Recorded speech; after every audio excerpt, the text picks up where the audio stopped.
कहानी की शुरुआत हॉस्पिटल के नीचे एम्बुलेंस रुकने से होती है। 4 डॉक्टर स्ट्रेचर को ले जा रहे हैं। स्ट्रेचर में एक युवक खून से लथपथ था। दूसरी और 2 लोगों को पुलिस के कार से बाहर निकलते हुए दिखाया जाता है। वाल्की टॉकी से आवाज आती है और संदिग्धों की जानकारी देता है कि वे 6 लड़के और 2 लड़की हैं और संदिग्धों की पहचान की पुष्टि करे। गवाही के अनुसार घटना में 8 लोग शामिल हैं और उन्होंने नानकुंग हाई स्कूल की यूनिफॉर्म पहनी है। सारी जानकारी इकट्ठा करने के बाद वे दोनों चले जाते हैं।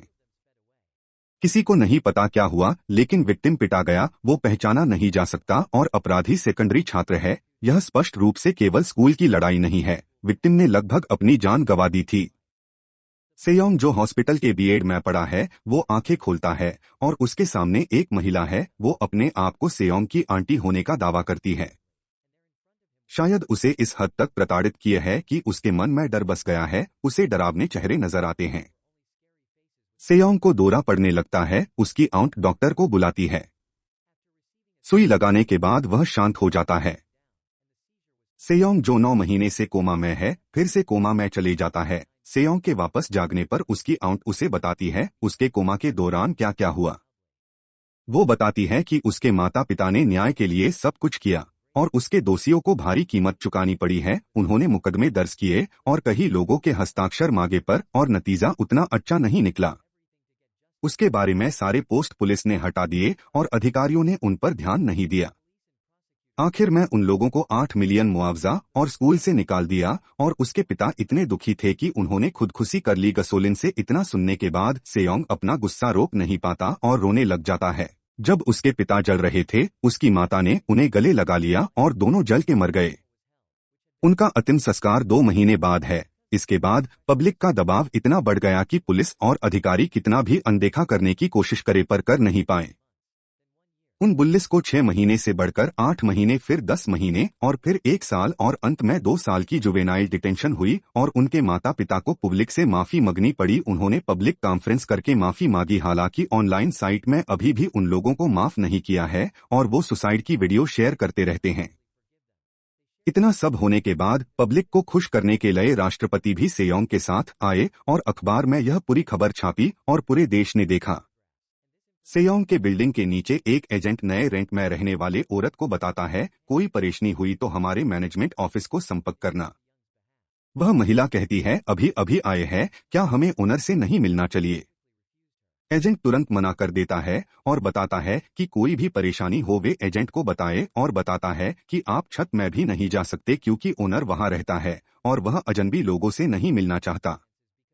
हम देखते हैं छत में एक कमरा है। कमरे में सेयोंग कंप्यूटर से चिपका हुआ है। वह जानकारी निकाल रहा है जिन लोगों ने उसे नुकसान पहुंचाया था। सेयोंग को पता चलता है कि जिन लोगों ने भी उसे नुकसान पहुंचाया वे कोई छोटे लोग बहुत धनी है और मीडिया और सरकार के अच्छे पदों पर है। सेयोंग जानकारी निकाल ही रहा था कि उसके दरवाजे पर कोई नॉक करता है और सेयोंग सावधानी से गेट खोलता है और एक लड़की अंदर आ जाती है। ये लड़की सेयोंग की चचेरी बहन है। लड़की कमरे में आके जैसे ही काले कचरा बैग को नोटिस करती है, वो सेयोंग को डांटे बिना नहीं रह पाती। सेयोंग की हालत जानने के बाद लड़की सेयोंग से बात करने की कोशिश करती है, परंतु सेयोंग अपने फोन में बिजी होता है। लड़की चुपचाप से अपने फोन से सेयोंग के फोन में मनी ट्रांसफर कर देती है। वह सेयोंग के बर्ताव से परेशान हो जाती है और वहां से चली जाती है। एक बार फिर उसका कमरा अंधेरे से कवर हो गया है। सेयोंग अपना फोन कंप्यूटर से जोड़ता है और अपने दुश्मनों की जानकारी निकलने की कोशिश करता है। उसे पता चलता है कि वे जेल में नहीं बल्कि दुनिया की यात्रा कर रहे हैं। वे एक दूसरे को ऑनलाइन तस्वीर शेयर करने को भी मना करते हैं और अलग अलग अकाउंट से मनी ट्रांसफर करने को कहते हैं, जिससे उन्हें कोई पकड़ ना पाए। ये सब कुछ पढ़ने के बाद सेयोंग और गुस्सा हो जाता है। हर किसी ने सेयोंग को धोखा दिया है। सरकार ने बुल्लिस को जेल में नहीं डाला है, बस दिखाने के लिए कह दिया है। सेयोंग हताशा होकर बीएड में गिर जाता है और वह कुछ नहीं कर सकता सरकार के खिलाफ। तभी बाहर से आवाज आती है जैसे कोई भारी वस्तु गिर गई है।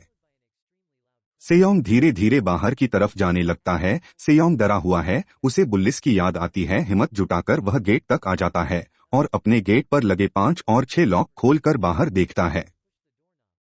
सामने से रोशनी आने के वजह से सेयोंग अपने आंखों के सामने हाथ लगा लेता है और वह सावधानी से हाथ हटाकर देखता है कि उसकी बालकनी में क्या गिरा है। वह सामने देखता है, सेयोंग चौंक जाता है। एक बहुत बड़ी तलवार जिसमें आग लगी हुई है। तलवार इतनी बड़ी है कि सेयोंग उसके सामने छोटा देखता है। सेयोंग बहुत देर तक तलवार को देखता रहता है और सोचता है, यहाँ तलवार क्यों है, कैसे आई, किसने बैजी और क्यों बैजी।